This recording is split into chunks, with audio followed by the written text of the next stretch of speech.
Hello all. In this video, I am going to explain about the product related decisions. The subject name is Marketing Management. The course code is U18PLBL307 and the topic is Product related decisions. Myself Indumati, Assistant Professor, Bharat Institute of Law, Bharat Institute of Higher Education and Research. First, let us see the basic definition for a product. As we know what a product and services is actually refers to, but here in marketing, it can be defined as something that is actually manufactured for sale in the market.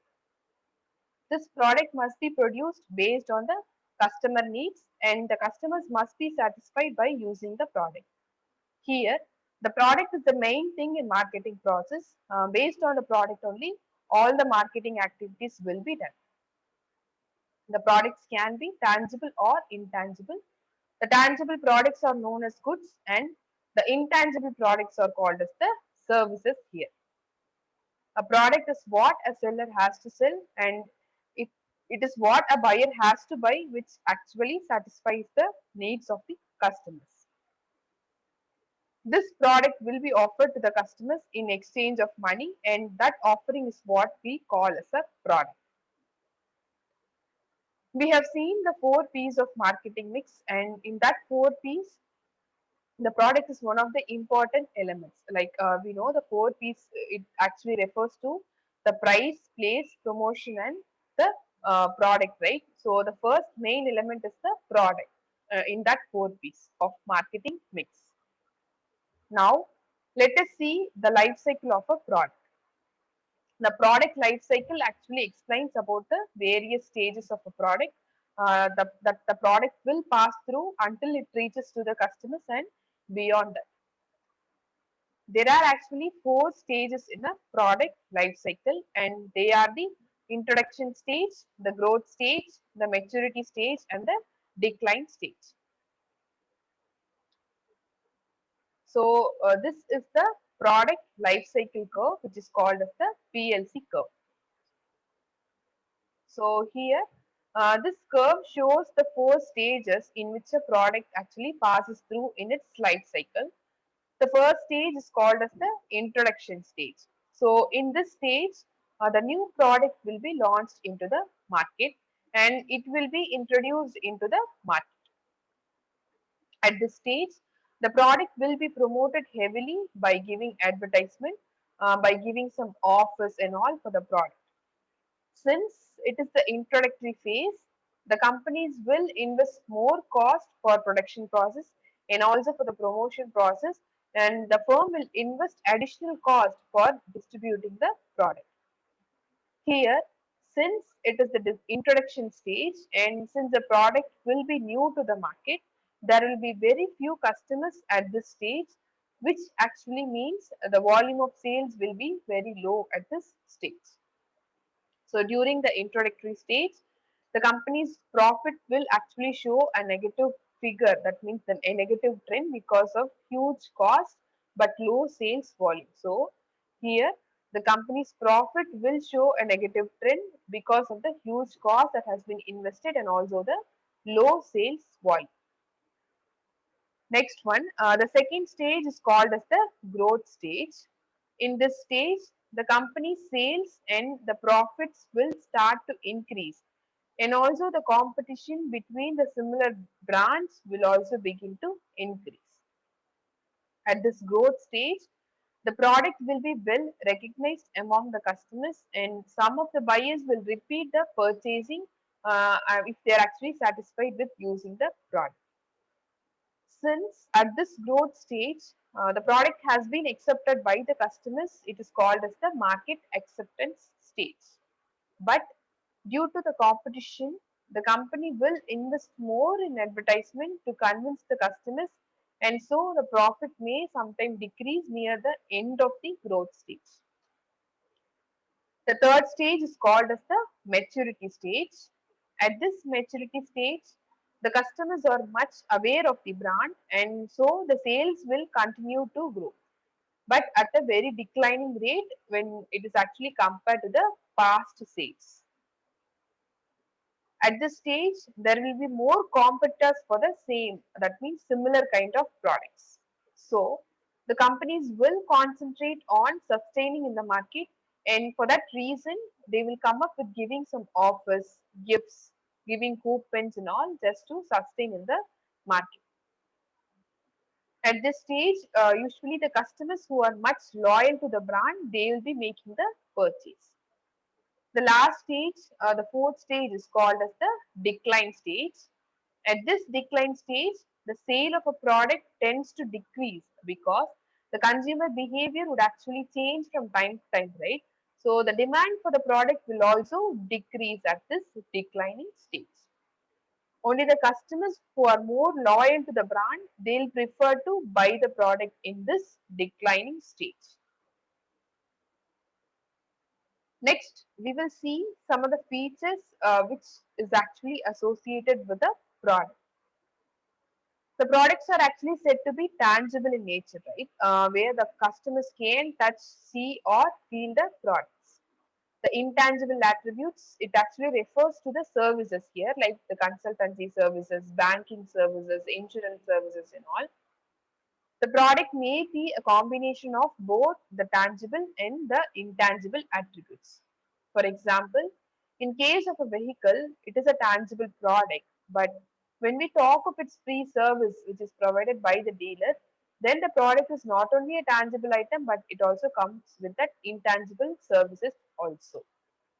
The associated attributes uh, with the product, maybe the brand, the packaging, the warranty that has been given with the product, the guarantee, and the after sales service that has been given along with the product. And also, those are all the associated attributes with the product. Then the product should have the exchange value, whether it is tangible or intangible. It should be capable of being exchanged between the buyer and the seller for some mutually agreed price. A product satisfies the customer needs and wants. Value of the product is also determined by the level of satisfaction only, which is given by a producer after the purchase of the product by its customers. Next, we will see some of the characteristics of a product. The first basic characteristic of a product is that it must actually function, right? So whatever else a product actually does, it must fulfill its main purpose, that is it must function. Next is the durability. It actually refers to the lifetime of the product. The product must be durable so as to satisfy the customers. Next is the quality. It is actually the ability of a product to conform to its requirements. Customers will prefer quality products, only then the value of the product will be increased. Then a product should be affordable for the customers to buy, right? Customers will prefer products with more quality that are actually affordable for them. But in general, the higher the quality of a product, the higher it actually costs. Balancing both the quality and the cost is what is actually kept as a challenging task before the sellers. There is a difference between cost and price. Cost is not actually the price. Here, the cost of a product is the total expense that is actually incurred by a producer, that means the manufacturer. The price is what your income will be per unit sold. The difference between these two is your profit margin. Next is the fabricability. It means the combination of manufacturing and assembling the parts of the product that are manufactured and assembled. The product has to be installed before usage, right? So it happens at the end of fabrication and at the beginning of using a product. A product should be easy to use and it is completely depends upon the quality and the durability of the product. A product should have the ability to maintain for it to be durable, and a product should be very safe to use, and a product is marketable based on the lifetime of the product. For example, people used to buy a television every 10 years before and all. Now they tend to buy a new one every 3 years or even less than that. Next, we will see the four different types of customer benefits. The four types of benefits are core benefits, expected benefits, augmented benefits, and potential benefits. The basic expectation that we have for a product is called as the core benefit. For example, the core benefit of a product is that it provides a way to move from one place to another place, right? So that is what we call as the core benefits. The expected benefits are those features that the product should have as expected by the customer, which are of no big surprise to the customers. And the next one, the augmented benefits, are those that came that beyond expectation of the customer. Like it adds some more value to the product, and it comes as a surprise to the customers, and that makes them excited to use the product. For example, when we find any hidden features while using our mobile phones, and that would be an add-on feature, right? So that we have found, and it is called as the augmented benefits. The customers will have some emotional connect with the product they use, even though a lot of advertisement that actually displays them in televisions, which is called as the potential benefit. So it is nothing but the emotional connect that the customer have with the product, right? So that is what we call as the potential benefits. Now let us see the classification of goods. Goods are classified as consumer goods and industrial goods. So here the consumer goods are the final goods which is ready to be used by the consumer, whereas the industrial goods are the unfinished goods that are bought by the industries like the raw materials and all to convert it as the finished goods. The consumer goods do not require any further processing, whereas the industrial goods will undergo further processing to get it as a finished goods. So that is the difference between consumer goods and industrial goods. So here the consumer goods can be further classified in two bases. One is based on the rate of consumption and another is under the traditional classification. On the basis of rate of consumption, there are durable goods, non-durable goods, and services. Under the traditional classification, there are convenience goods, shopping goods, specialty goods, and unsought goods. So here, the durable goods, these are the goods that are actually they'll be having some extended period of use, right? So that means they will survive many usages, right? So we can say it refers to the products that do not expire very quickly. For example, the refrigerators, automobiles, and the home appliance and all that we use, right? So those are all the durable goods. Then the non-durable goods. So these are the ones that expires very quickly, right? So it should be consumed or used in a very short period of time. For example, the food products that are actually perishable in nature. So those are all the non-durable goods. Next is the services. So we can call the services as the intangible product. Like so, for example, the entertainment services, transportation services, and all. So that comes under the services. So next, under this traditional classification here, the first one is the convenience goods, right? So it refers to the goods that are bought with very minimum effort, and these are the goods that are bought on a daily basis also by a consumer. For example, the grocery items, newspapers and all. So those are all the convenience goods. Next are the shopping goods. So here, these are the goods that are bought by comparing with other brands because the consumer will prefer to buy quality product that would last long. For example, the television, furniture and all.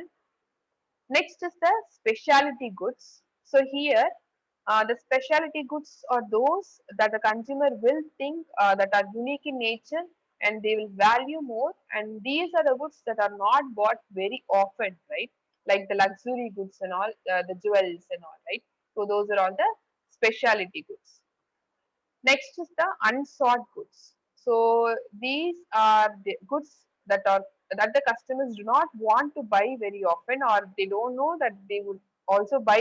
Like what we can say, these are the goods that the consumers will be buying unexpected. For example, the goods that are bought for funeral services or the fire extinguishers and all. So those are all the unsought goods.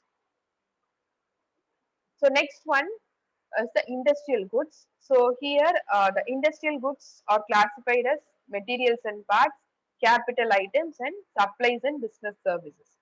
So under the materials and parts, we have raw materials and manufactured materials and parts. So under the raw materials, there are farm products and natural products. Then under the manufactured materials and parts, there are component materials and component parts. So here, the materials and parts refers to the goods that will completely enter into manufacturing of a product. So here in raw materials, the farm products like wheat, cotton, fruits and vegetables are all supplied by many producers that will be processed and it will be stored, transported and distributed for selling.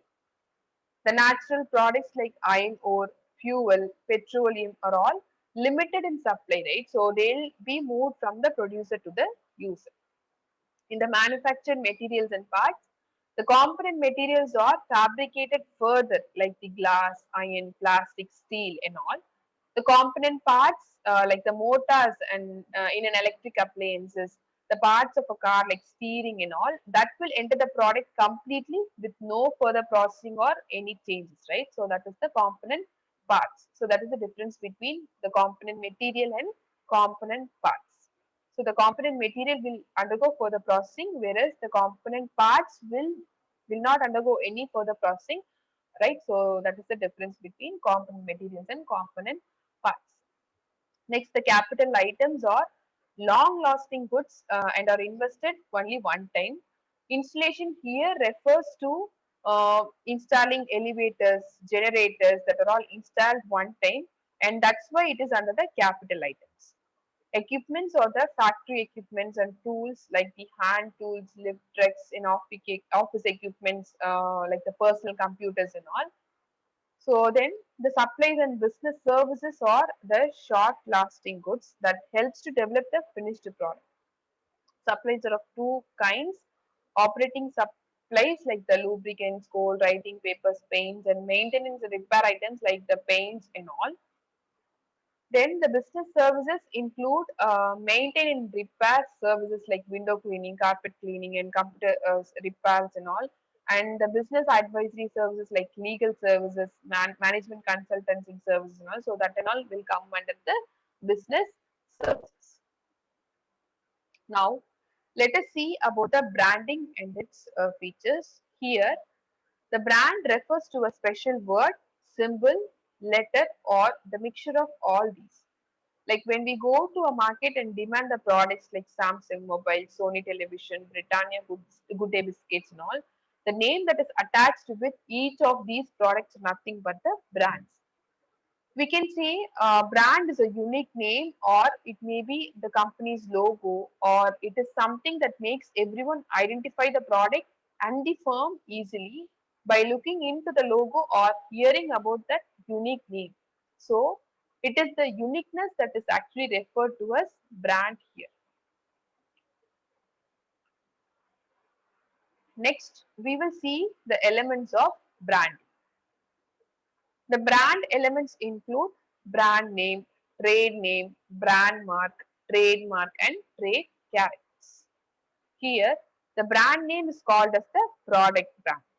It can be a word, a group of words, letters, or numbers which actually refers to that product. Like for example, Pepsi, iPhone 5, 6, or something like that. So that's all the brand name. Next, the brand mark is that when we notice any object or element which is actually recognizable and which is relatable to any brand. Like for example, when we see any half-bitten apple, that would obviously remind us of that Apple logo, right?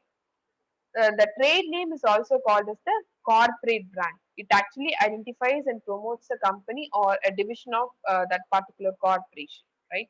That is trade name. And trademark is a word, a name or symbol or any combination of these elements which is legally protected by the government. So that is trademark. For example, the NBC colorful peacock or the McDonald's golden arcs and all. So no other organization can use these symbols. Next is the trait characters. So they are the animals, people, or any animated characters that are used to advertise a product or services. Like for example, the blobbies of Nippon Paints and all. So that will be used as a trait character for the brand Nippon, right? So that is an example for the trait characters. Next, we shall see the importance of branding. So, branding has its own importance towards the customer, organization, and towards the society also. The importance towards the customer or it helps in product identification, price stability, quality stability, prestige of customers, and their satisfaction towards the brand. The importance towards the organization or promotion, legal protection. It saves the firm from the competition and it also helps to build the corporate image. The importance towards the society are consumers' welfare, social activities, and environmental protection. First, for the customers, it actually helps to identify the product easily. They can easily select the goods which are actually produced by different producers. It helps the customers to get the information about the product easily. It also helps the customers in case of price stability. The price of the branded good is actually determined by the producer itself. So there will be no ups and downs in the price of the branded goods. There won't be any price fluctuation often for the branded goods, and so the consumers would get the product for the same price for a longer period of time. Branding also helps the customers to get quality products since the customers think the branded goods will possess some better quality, and the producers of the branded goods are always much concerned about the quality of their goods. So, consumer can always expect quality products from the branded goods, right? These branded goods will help to increase the prestige of the customers. Like the customers buy the branded goods, which will help in increasing the prestige of the customers. Next, the branded products ensures the advantage to consumer, like assuring them better quality, the stability in prices, and easy availability of the goods and all. So, it helps the customers to get satisfaction by providing such branded goods. Next is the importance of branding to the organization. The first one here is the promotion. So, this promotion is very important for the organization. It helps the organization to get promoted because of the brand name with its features, price, style, advantages, and all. A brand name provides legal protection to the special feature of the product. The brand name will help the goods to be legally protected. A business organization can easily advertise the branded goods. They can attract consumers towards their product. Due to branding, a business organization can be saved from competition. Branding also helps to build a corporate image for the products. Strong brands, that is, brand known for its own quality and performance standards, builds a corporate image that has a long-term advantage. Next is the importance of branding towards society. So here, the branded goods will add up to the welfare of the consumer, where the consumer has the rights to raise questions and get explanation from the brand, right? So the consumers will not find any defect in the branded goods, moreover. And if in case any defect is actually found in the product, the customers can take any action for that. But the goods are only for the consumers' welfare. The producers of the branded goods also do some social activities. Such activities will facilitate both the producer as well as the society. The producer of the branded goods are more conscious towards the environment. So here they will help to protect the environment from the pollutions like the air pollution, water pollution, noise pollution. And it will also in turn will protect the health condition of the society also. So these are all the importance of branding. Now we shall see about the packaging process. So once the decisions regarding the brand is actually taken, right? So we have to consider the design and the making up of the packages and also the labeling of the package. So as we know, the first impression will go a very long way, right, in how people will perceive anything. So this is the same idea that companies will implement through their packaging process. So here, the outer appearance of a product is the first thing that a customer will see, right? So it can be a great marketing tool. That means this packaging is a great marketing tool for the product to be promoted. So here, this packaging is actually aimed at attaining two basic functions. One is the first main thing is to protect the product, and the second one is to promote the product. So these are the main basic thing for a packaging. That means the main two basic functions. First is to protect the product, and then to promote the product. So here it helps to protect the product and also to identify the product and to make it convenient for the customers to carry, and also it helps to promote the product through its design itself with that outer package. So these are the three levels of packaging, that is primary packaging, secondary packaging and shipping packaging. So here, the primary packaging is basically done for protecting the quality of the product. So here, the basic idea is to protect or preserve the basic ingredients. Like a shampoo can be packed in sachets or pouches or even in plastic bottles, right? Next, the secondary packaging, it helps for providing quantitative convenience for the buyers, right? So, like the shampoo sachets that may be in stacks of 10s, 20 numbers, 30 numbers, 40 or 50 numbers and all. The bottles may be in 10 or 12 or even 100 units that will be put together in a carton. So, that is the secondary package. Next is the shipping packaging. So it is the final packaging that is mainly done for the transportation process and also for the storage purpose, right? So the products and all will be stored in warehouses. So to be stored in the warehouses, it has to be moved from the manufacturing place to the warehouse, and for the transportation, it should be packed properly. So that is shipping packaging. Then here we have the packaging strategy. So there are four different types of packaging strategy. The first one is family packaging strategy, then multiple packaging strategy, reuse packaging strategy, and the ecological packaging strategy. The first one is the family packaging strategy. So it is a packaging option in which the packages of the entire product line closely resemble one another. For example, the Camlin stationery products and packages have that black tiny camel on all its stationery products. Here, the major plus point of this strategy is that any new product in the similar package will have the same market reputation and also the acceptance as the others. So that is family packaging strategy. Next one, the multiple packaging strategy. So here, the number of closely related but used by one consumer is placed in a single packages, right? So, for example, the different types of Cadbury chocolates that comes in a single package. So that is an example of multiple packaging strategy. The next one is the reuse packaging strategy. So it is the one wherein the manufacturers offer their products in packages which can be reused after the consumption of the contents of that product. For example, the Nescafe instant coffee jars or the Horlicks containers and all that can be reused once after using the product, right? So that is an example of reuse packaging strategy. The fourth one is the ecological packaging policy.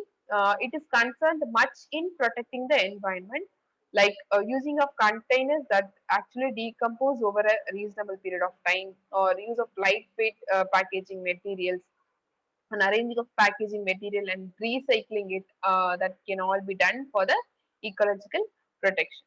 So these are the four different packaging strategies. So next we shall see about the product labeling. So here labeling is a part of the packaging of a product. So here labeling is the written information on that packages. The product labeling is actually different from the packaging.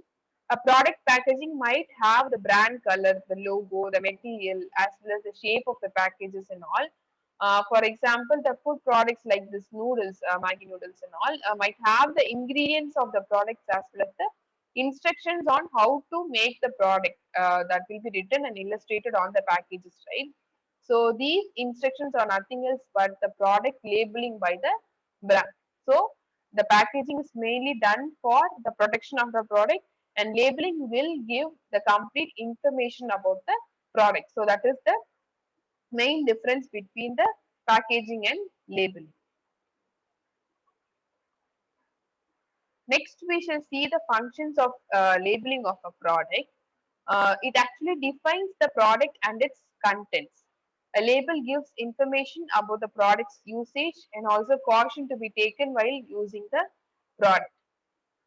It helps to recognize the product easily. It actually assists in identification of the product. Example, the brand name of a chocolate will help one consumer to choose from the rest of the other brands which is actually available in the market, right? So the next one, it helps in assorting of products. That means classification of products, or we can call it as grading of products also, right? So according to different categories that is available in the market. For example, the shampoos are categorized as dry hair, normal hair, and oily hair types, and that will be sold to the consumers in the market with that dry, normal, and oily scalps and all, right? So that is the differentiation, classification, we can say. Then it actually assists in promotion of the products, like it gives the consumers the reason to purchase the product. For example, it attracts the attention of the consumer by displaying messages such as 20% free, or like save rupees 15. That kind of messages and all will be displayed, right? So in its outer package cover, that information. So that will be present in the label of the product. Next, it should be in compliance with the law. Like the labels should strictly abide by the law. For example, like for the tobaccos and all, the label should mention it is injurious to health. For the cigarette packages and all, it should have that smoking is injurious to health. That kind of statutory warnings and all, right? So on the packages, so that should be given in the label of a product. Next, we have the different kinds of label, which are brand label, grade label, and descriptive label. The first one, the brand label. So it is a label which has only the brand name of the product, right? So that is called as the brand label. For example, there is no other information of the product that will be given in the that label except the brand name. Like in clothes and all, we purchase, the tag will be attached to it, right? So to the clothes, in which it contains only its brand name. That is an example of the brand label. Next is the grade label. It actually highlights the quality or grade of the product. For example, a manufacturing company which produces fans under the brand name of X, we can take it as an example, which are of various types on the basis of quality. So on this basis, they will have the labels of D, like Primer, Continental, and all that kind of differentiation. So such a type of label is known as the grade label. The third one is the descriptive label. So it provides complete information regarding the product, such as the ingredients of the product, the method of how to use the product, then the various uses of the product, or how to be cared, how the product has to be taken care, like the care to be taken while using the product. Then the name of the manufacturer, or the date of the manufacturing process, or the batch numbers and all. These are all will be given in the that description. So that is called as descriptive label. So these kind of descriptive label is often used by medicine companies and all. So that is an example for descriptive label. So these are the three different kinds of label. So this is what is all about the labeling of a product. And that's all about this video. Thank you.